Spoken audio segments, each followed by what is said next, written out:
The Marlins should go after the Airbender in free agency, Devin Williams.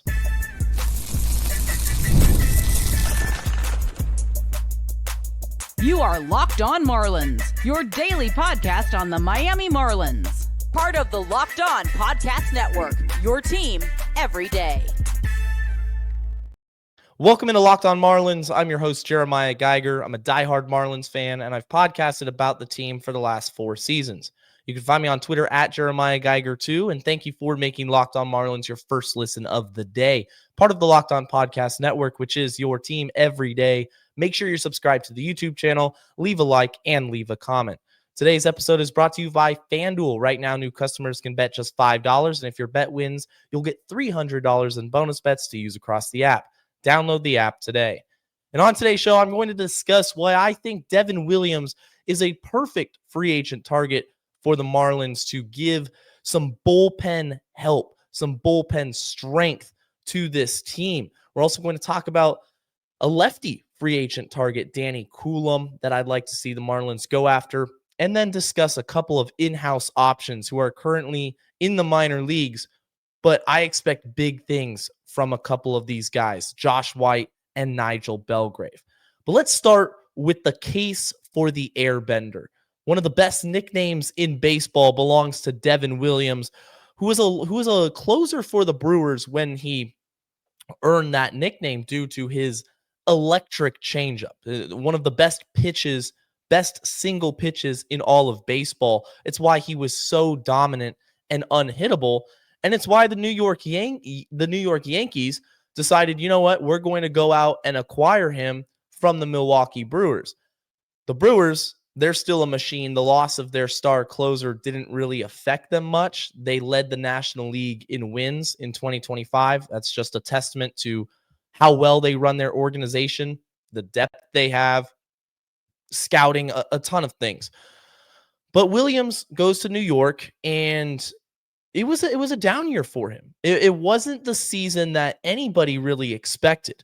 I mean, entering the season, he was viewed as a consensus top 5 closer in Major League Baseball. And that's just not what happened. Started off the season on the wrong foot, just struggled in the 9th inning, struggled to do his job, which is close out games. He ends up losing the closing role to Luke Weaver and ends up finishing the season with a 4.79 ERA, just completely uncharacteristic from a guy who a season ago in Milwaukee was a 1.25 ERA guy. And then in 2023, when he pitched 61 games, because in 2024, he was dealing with injury, it was still a 1.53 ERA. This guy's career has been really, really good. In his 7 seasons of Major League Baseball, 297 and 2/3 innings, 465 strikeouts.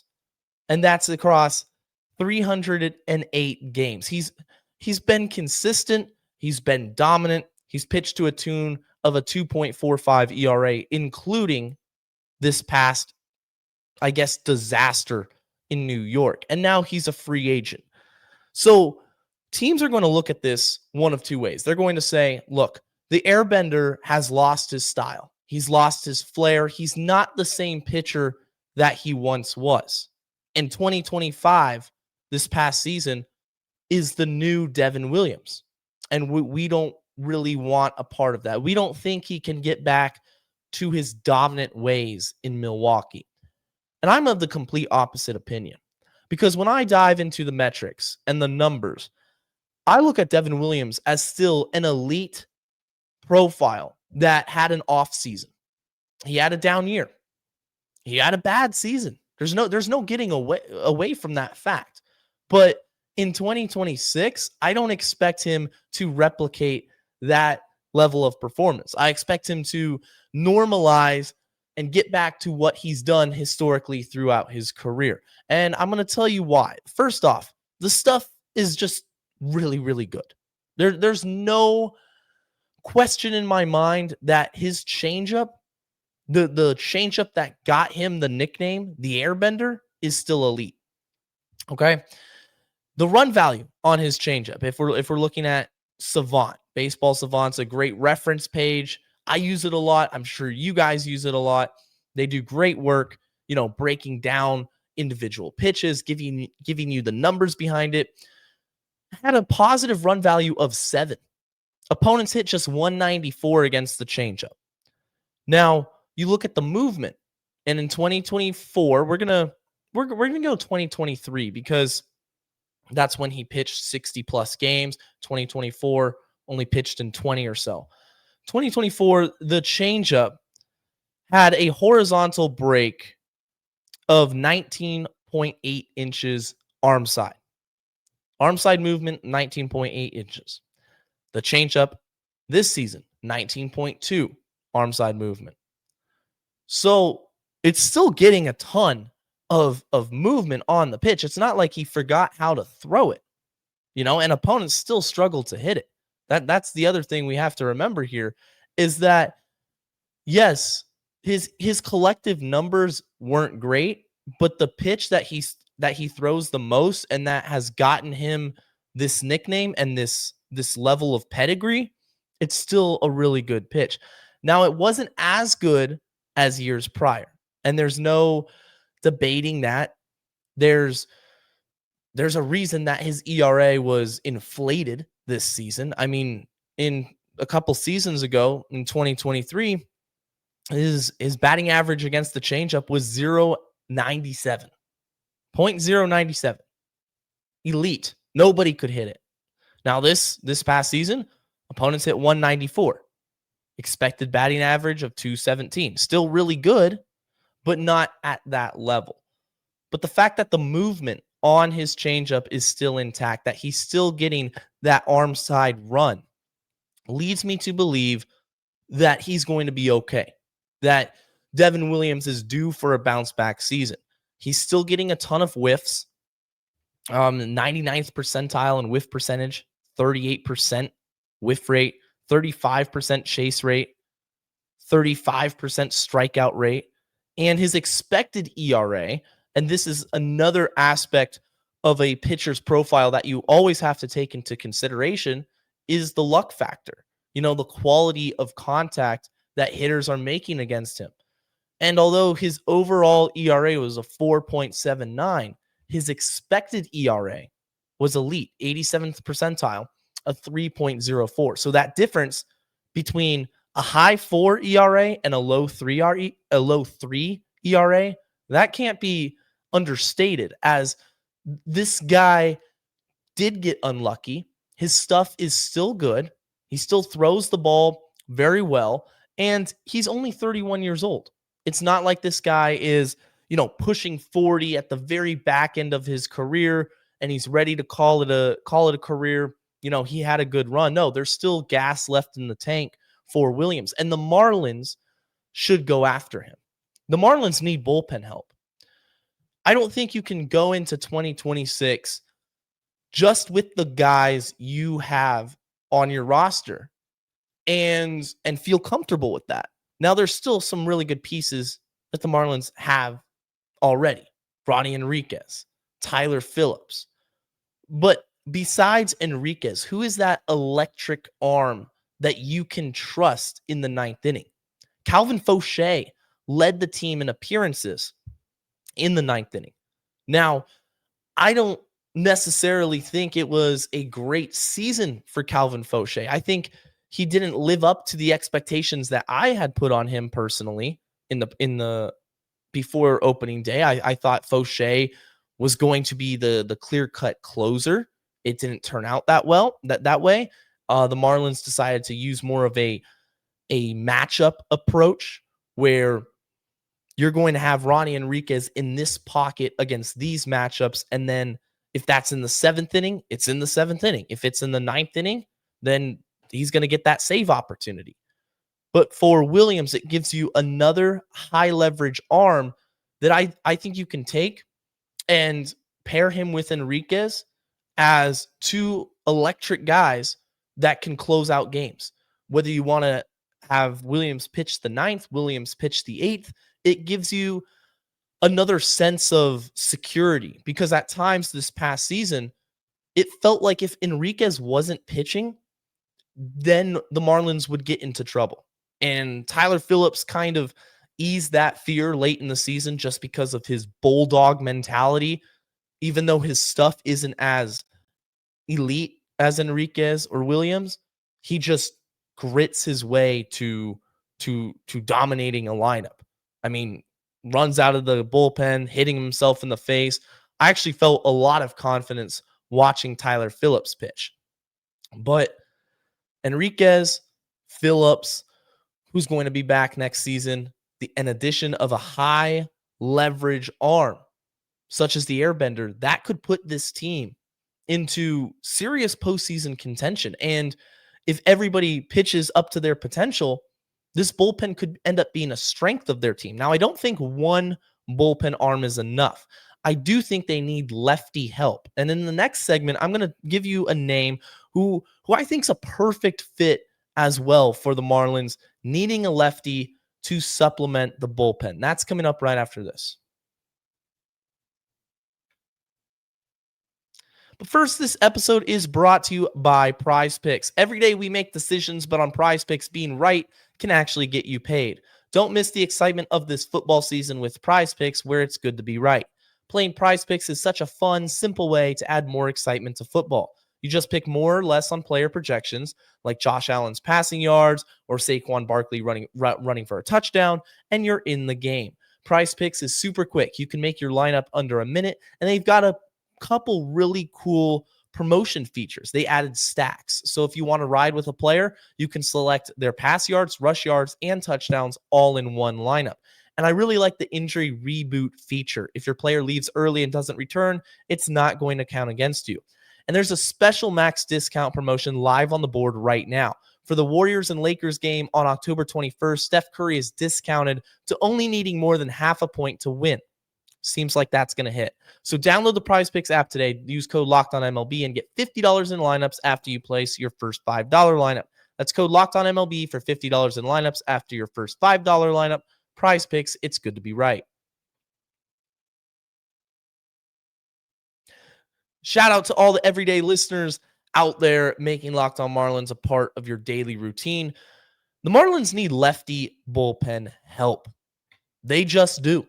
They're too often this past season, the Marlins were put in a situation where they didn't have a high leverage, effective lefty to go after the stud lefty bats that they would face in the later innings. I mean, Josh Simpson and Cade Gibson, that was it. That was it from the left-handed side. And so while I think Devin Williams is the high leverage target that the Marlins should absolutely go after in free agency this offseason, I do think there's another guy that makes a lot of sense. And that's Danny Coulombe. Now, Danny Coulombe, he's got a lot different of a profile than Devin Williams. Danny Coulombe's more of a finesse pitcher, so to speak, because he doesn't throw hard. His average fastball velocity, 90 miles an hour.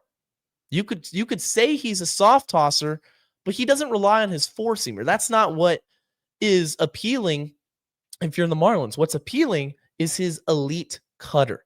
Now, he throws his cutter 40.3% of the time, and it's really good. Opponents hit 197 against the pitch and had a whiff rate of 36%. It's got a ton of movement, and it's something that has carried him to a very successful career. Now, he also mixes in some other pitches. He's going to mix in a sweeper, a sinker. He'll throw a curve every now and then. But Coulombe's coming off of a season where he was successful. 55 games, an ERA of 2.30, and the last couple of years successful as well. 2.12 ERA in 2024, a 2.81 ERA in 2023, and he still averages about a strikeout an inning. This past season, 43 innings, 43 strikeouts. And a couple of years ago, struck out 58 over 51 and a third, even with the absence of elite velocity. And I was watching some of his highlights before I hit record today, and I just think he's a really good pitcher. Now, that sweeper, that has some devastating movement. It's not just the cutter that I think will carry him to success with the Marlins. I think his cutter's great. It's his run value was 6. It's almost like Devin Williams' changeup in the sense that that's his go-to pitch. That's his bread and butter. But you got a ton of movement on the pitch, number one. And when you have that movement and you're not just relying on a fastball slider and you have multiple pitches that you can go to, it gives you an arsenal that gives your manager a lot of options. When you really dive into the advanced metrics of hitters and where they struggle, what pitches they struggle against, and then you throw left-handed. This is a perfect fit for an analytically driven organization like the Marlins. This is a perfect fit for a team that clearly needs a left-hander in the bullpen. Andrew Nardi, who we don't really know how he's going to come off of injury or whether he's even going to be on the team. Nardi, who was on that postseason team a couple of seasons ago, on the 2024 team, he missed all of 2025. And he's arbitration eligible, and the Marlins could theoretically non-tender him. I saw a projection online.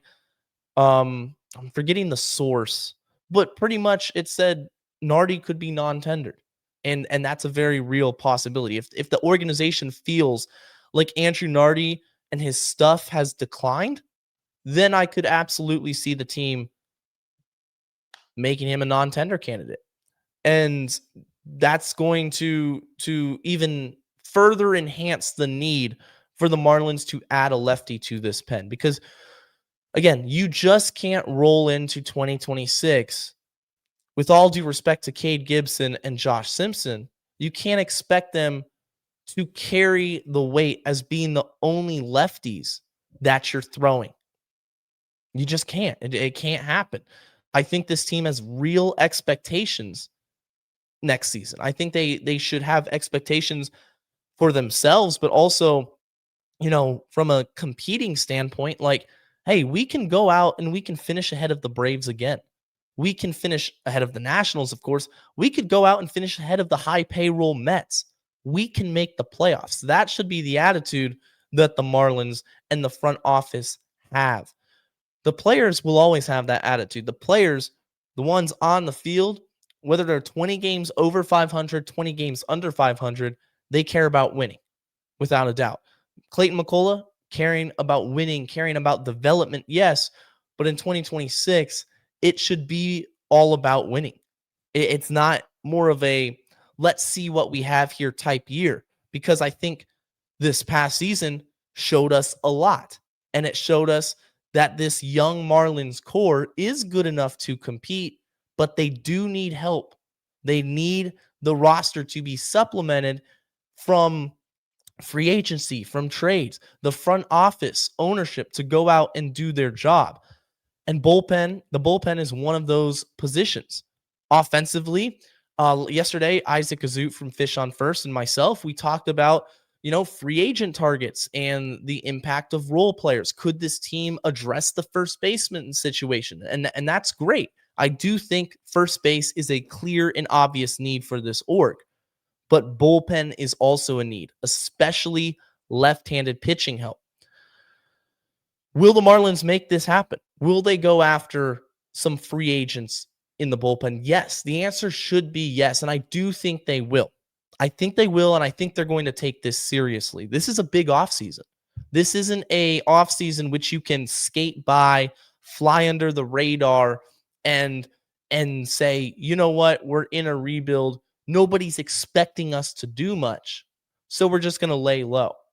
You did that in 2024. You did that last offseason, signing 2 free agents. 3 if you count Eric Wagaman, but technically Wagaman was not a major league free agent. He was a split contract guy. This changes. That all changes after the level of success you had in 25. After a 17-game win improvement, the thought process should be pretty simple. It should be, what will take us to the next level? What will get us that extra 5 to 10 wins and get us into the playoffs? What will take us to becoming not just a 5 to 10 win team, We got to get that. Yeah. But also a consistent 90-win team, 95-win team, a powerhouse in Major League Baseball. That's the long-term goal. But it's all about steps forward, progression, not regression. Nobody expected that level of success. The expectations weren't on you. Now they're going to be. And now this is when you take action. Supplement the roster, lefty bullpen arm, go after the Airbender. I'm going to be ecstatic. I'm also going to be ecstatic when I get to watch Josh White and Nigel Belgrave pitch in the majors for the Marlins, because I think these two pitchers currently in the Marlins minor league organization or minor league farm system, they're in the Marlins organization. These two pitchers are going to be really good, and it's going to give the Marlins some internal bullpen help that could make this team and this bullpen really, really good. If they go out and sign free agents, they bring up Belgrave, they bring up White, and they have success, look out, because the Marlins could be shut down in the later innings. I'm going to talk about them right after this. The NFL season is here, and FanDuel has an offer you don't want to miss. Right now, new customers can bet just $5 and get $300 in bonus bets if you win. That's right. You pick a bet, put down $5, and if it hits, you'll unlock $300 in bonus bets to use across the app. FanDuel's great because it gives you so many ways to play. You can build parlays, try player props, and even follow the live lines during the games. It makes watching football even more exciting when you've got a little something riding on the action. Whether you're a casual fan or you love diving into the stats, FanDuel makes the game day experience so much better. The other day on FanDuel, I had a parlay with the Bengals on Thursday Night Football. Bengals money line, Jamar Chase touchdown, and Joe Flacco, I think it was over 240 passing yards. Ka-ching, that hit. And if you have a hunch that you think's going to hit, go over to FanDuel.com. Download the FanDuel app. Get started. Remember, your first $5 bet, if you put it down, it wins. You're going to unlock $300 in bonus bets to use across the app, however you want to play. So again, that's FanDuel.com. Download the FanDuel app today and get started. Locked On Marlins is not just on the YouTube channel, but if you're watching the show, hit that subscribe button. Share the podcast with other Marlins fans as well. You can also listen to the show wherever you are, Spotify, Apple, Amazon Music, all the major podcast platforms. Josh White and Nigel Belgrave, two strikeout machines in the Marlins organization. I would have loved to see Josh White in a Marlins uniform this past year. It didn't happen. They didn't want to mess with the 40-man roster. They were content with where they were. But in 2026, you're going to see this guy up at some point. Now, across two levels of minor league baseball, White was phenomenal. Just phenomenal. A 1.86 ERA, 67 2/3 innings, struck out 107. I almost said 167. It was 107. I think if he struck out 167 in 67 2/3, that might be the best pitcher we've ever seen. But still, 107, it's still really good. White's a fastball slider guy. He throws from an over-the-top arm slot. It's a very, very unique way of pitching, just watching him, and it causes a lot of deception. Hitters can't time it up. And when his stuff is good and he's got really good bite on his slider and he's got a very good fastball, then the results are going to be positive. And he's progressively gotten better and better throughout his time in the organization. He was drafted back in 2022 out of the University of California, Golden Bears.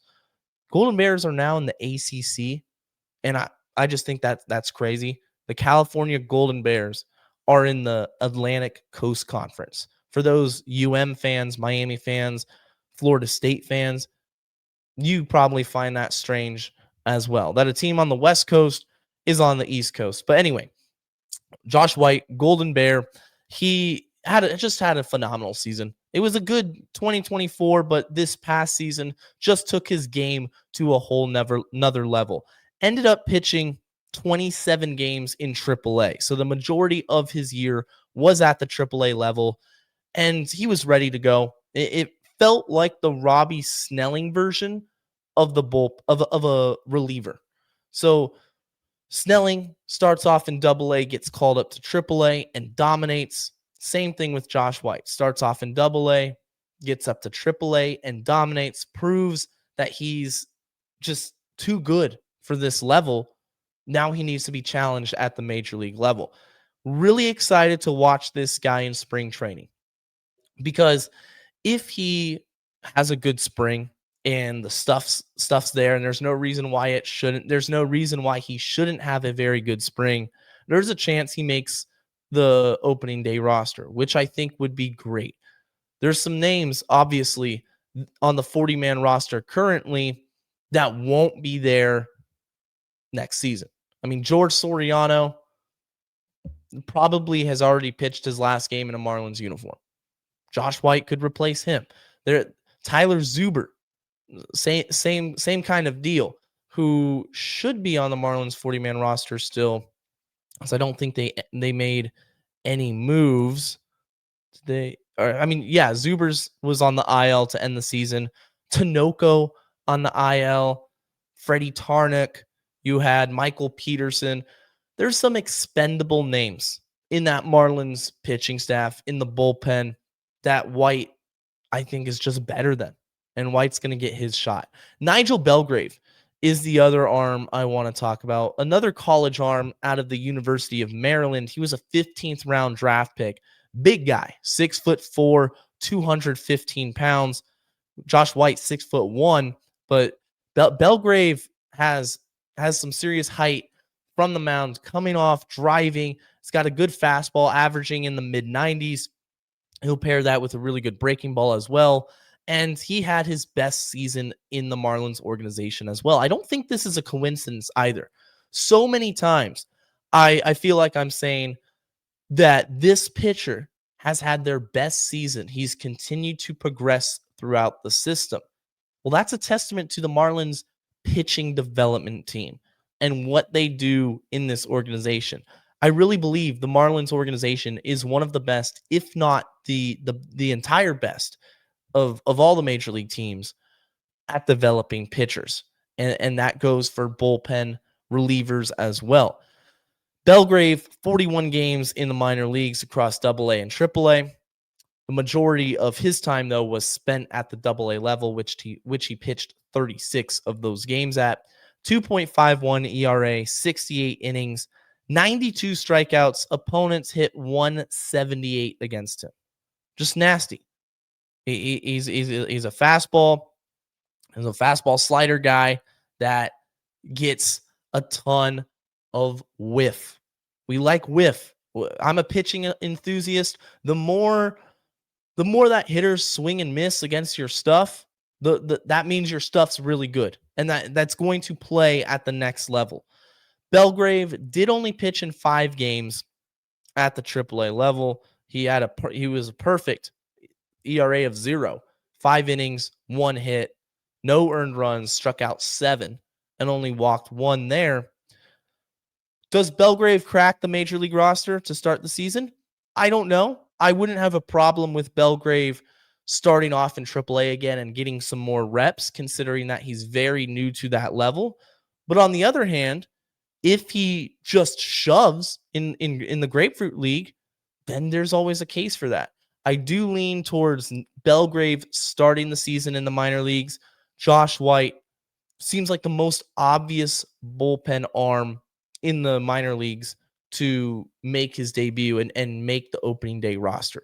Either way, I do think you see these two guys up at some point, contributing in a big way and contributing to the success of the bullpen.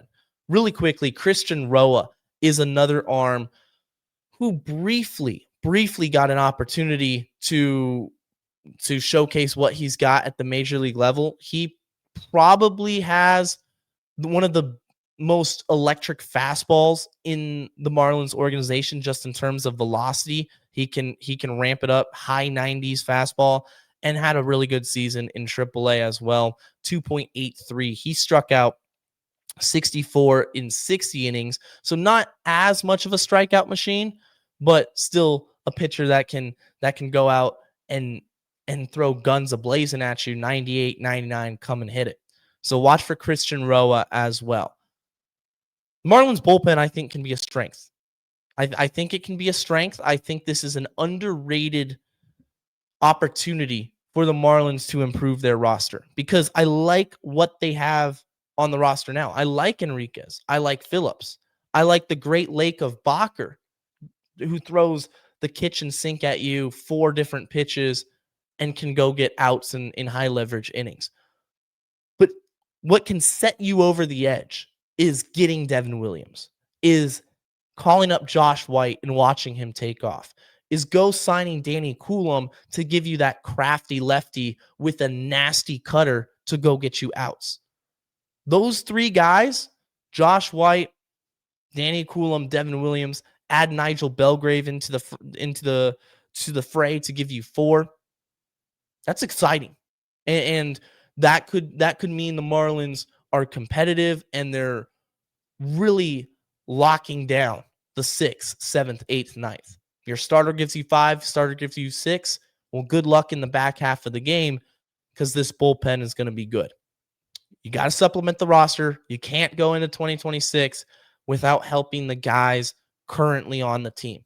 I'm going to wrap it up here. I appreciate you guys for tuning in. Until next time, stay safe, stay locked on, and let's go fish.